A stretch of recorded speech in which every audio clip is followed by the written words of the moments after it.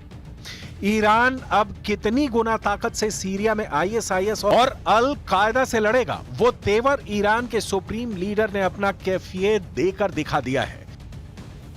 Syria के मौजूदा हालात कैसे पूरे पश्चिम एशिया को जला सकते हैं और यह युद्ध कैसे सीरिया से निकलकर आसपास फैल सकता है, इसकी बहुत साफ साफ वार्निंग ईरान ने दे दी है। और इसमें सबसे बड़ी चेतावनी तुर्की के राष्ट्रपति एर्दोआन के लिए है, जिन्हें सीरिया के इस संकट का स्क्रिप्ट राइटर माना जा रहा है।